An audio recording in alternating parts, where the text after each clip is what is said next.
India voice, आपकी सोच, आपकी आवाज। नमस्कार, स्वागत है आप सभी का इंडिया वॉइस पर। मैं आपके साथ निकिता कश्यप। बुलेटिन की शुरुआत में सीधा आपको लिए चलते हैं मध्य प्रदेश के भोपाल, जहां मुख्यमंत्री डॉक्टर मोहन यादव क्या कुछ कह रहे हैं, आप सुनिए। बीएससी में साइंस कॉलेज में चुनाव लड़ा, चुनाव जीता। उसी समय हमारे टाइम जैसे नीट एग्जाम आज चलती है, उस समय पीएमटी चलती थी। हमने भी पीएमटी दी। पीएमटी के बाद मेरा सिलेक्शन हो गया, मैं मेडिकल कॉलेज चला गया इंदौर में। फिर हमारे मित्रों ने कहा कि आप फर्स्ट ईयर में जॉइंट सेक्रेटरी बन गए थे, चुनाव लड़ लिए, अब सेकेंड ईयर में प्रेसिडेंट बनाना, अब आप तो वहां चले गए मेडिकल कॉलेज, वहां तो कोई चुनाव ना होता नहीं है, तो वहां का चक्कर में पड़ गया, आप इधर आओ। तो हमने कहा चलो वापस आओ, तब छोड़ा एमबीबीएस, वापस पीएमटी के खत्म करो कामकाज। जैसे ये परमात्मा योग भी देता है और सहयोग भी देता है। लेकिन मैं ये सारी कहानी इसलिए सुना रहा हूं कि आप सब भाग्यशाली हो। आप आदिवासी अंचल से आते हैं, ग्रामीण परिवेश से आते हैं, और आपके जैसे ही परिवेश से मेरी भी पृष्ठभूमि थी। लेकिन परमात्मा की दया से हमारे जैसे लोग जो चुनौती में, कठिनाइयों में, परेशानियों से निकल करके आते हैं, जब अपने बलबूते पर आगे बढ़ते हैं, ऐसे समय में जब हम अपना मुकाम हासिल करने जा रहे हैं, तो बीच में एक व्यवधान आ जाता है। व्यवधान आ जाता है कि हमारे यहाँ सिलेक्शन करने में परसेंटेज तो गिर रहा है, लेकिन प्राइवेट स्तर पे एडमिशन की झंझट हो रही। मुझे इस बात की प्रसन्नता है, सरकार आपके साथ खड़ी है और आपको डॉक्टर बना करके सम्मान दिला रही है।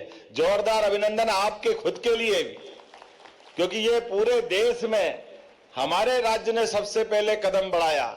जिन जिन को मित्रों को 16.5 लाख के आधार पर राज्य ने एमबीबीएस के लिए, मुझे मालूम है एमबीबीएस के अलावा बीएमएस के लोग भी बैठे हैं, लेकिन कोई भी बैठा है, सरकार आगे बढ़ती है तो सरकार के साथ समाज के लोगों को आगे बढ़ाने की आवश्यकता है। वो सच में आज जब मेडिकल शिक्षा की दिशा में देखते हैं, पहले तो जोरदार अभिनंदन श्रीमान नरेंद्र मोदी जी का करें, जोरदार ताली बजा करके नरेंद्र मोदी जी का। जब हम अपने नेता का अभिनंदन करते हैं तो उसका कारण मैं आपको बताना चाहूंगा। पहले एमसीआई होती थी, मेडिकल काउंसिल ऑफ इंडिया। उस मेडिकल काउंसिल ऑफ इंडिया के माध्यम से मेडिकल कॉलेज नया कोई खोले, तमाम प्रकार की झंझट थी। वो झंझट तो क्या, सही अर्थों में तमाम प्रकार की लाबी लगी रहती थी कि कैसे भी करके मेडिकल कॉलेज ज्यादा नहीं खुले, क्योंकि उनको लिमिटेड कॉलेज खोल करके उनसे उनका दुरुपयोग होता था। अब मोदी जी तो हमेशा सच्ची बातों के लिए, अच्छी बातों के लिए, इन व्यवस्थाओं में सुधार के लिए जाने जाते हैं।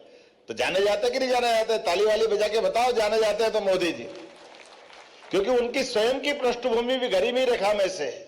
उन्होंने ये कष्ट देखा है, ये तकलीफ भोगी है।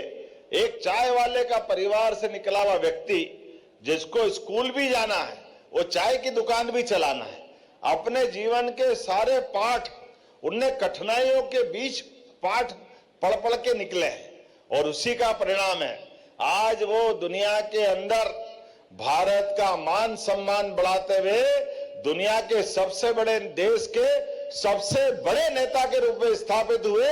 हमें इस बात का गर्व है, इस बात का आनंद है, और एक नया मार्ग खोला है मोदी जी के माध्यम से कि आज हम अपने अपने क्षेत्र में आगे बढ़ रहे हैं। और मोदी जी भी देखो कितने मोर्चे पे लड़ते हैं, कितनी जगह चिंता करते हैं अपने देश के लिए। सब प्रकार की आर्थिक संपन्नता के आधार पर देश 11वें नंबर से 4थे नंबर पे आ गया, और ये एनएमसी जो बनाई, एमसीआई के बजाय इसके माध्यम से national medical council of India बनाई, जिसके आधार पर भारत सरकार की खुद की काउंसिल है जो मेडिकल कॉलेज के बारे में परमिशन देती है। और उसका परिणाम क्या आया?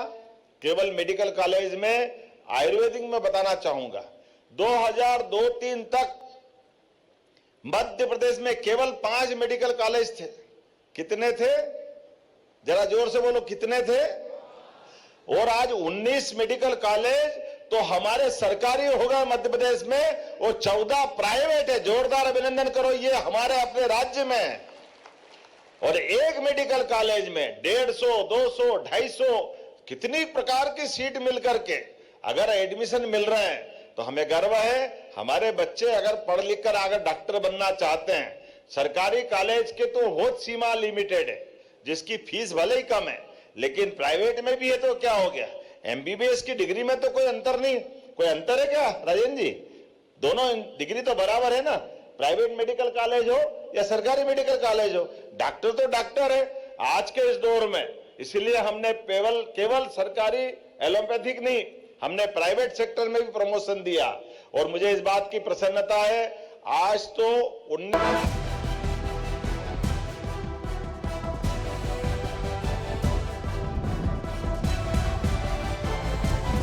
इंडिया वॉइस, आपकी सोच, आपकी आवाज।